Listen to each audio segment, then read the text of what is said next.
Chaque année, des millions de personnes attrapent une infection, à l'hôpital même où elles sont venues se soigner.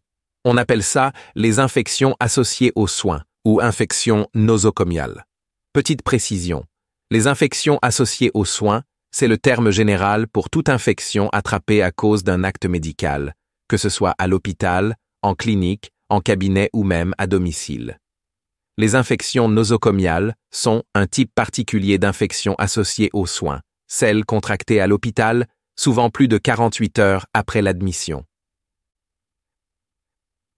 Elles peuvent être causées par des bactéries, des virus, des parasites ou même des champignons. Le problème?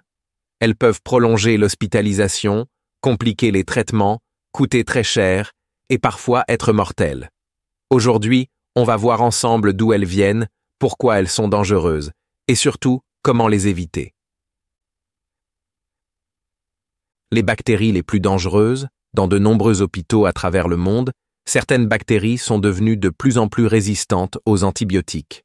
On parle de bactéries multirésistantes, résistantes à plusieurs familles d'antibiotiques, bactéries hautement résistantes, qui ne répondent qu'à 1 ou 2 traitements, et bactéries totalement résistantes, contre lesquelles aucun antibiotique ne fonctionne.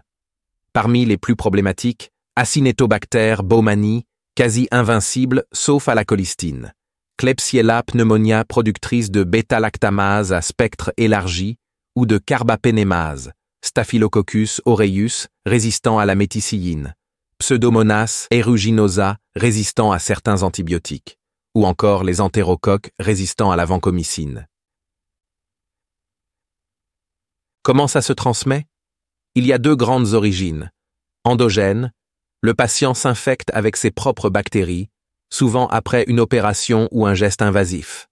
Exogène, contamination par l'environnement, le personnel, les visiteurs ou du matériel médical. La transmission se fait surtout par contact direct, mains sales, gouttelettes, mais aussi via du matériel contaminé. Les situations à risque. Certains patients sont plus vulnérables. Les nouveau-nés, les personnes âgées, les malades en réanimation ou ceux qui ont un système immunitaire affaibli. Les gestes invasifs, comme les sondes urinaires, les cathéters ou la ventilation artificielle, augmentent aussi le risque. Les infections nosocomiales les plus fréquentes, les plus courantes, sont les infections urinaires, souvent liées aux sondes, les pneumopathies, surtout en réanimation, les infections du site opératoire et les infections liées aux cathéters. La prévention. La bonne nouvelle? La plupart des infections nosocomiales sont évitables.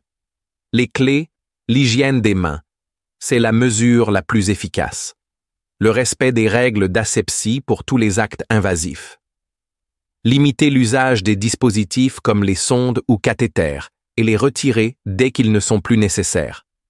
Une utilisation raisonnée des antibiotiques pour éviter l'apparition de bactéries résistantes. Et bien sûr, un suivi constant par des équipes spécialisées dans la lutte contre les infections. Les infections nosocomiales sont un vrai défi, mais avec des gestes simples et une vigilance constante, on peut sauver des vies. Alors, on se lave les mains, on respecte les protocoles et on protège tout le monde. Nous espérons que cette présentation vous a été utile. N'oubliez pas de liker, partager et vous abonner pour ne rien rater de nos prochaines vidéos. Et comme toujours, merci de nous avoir suivis.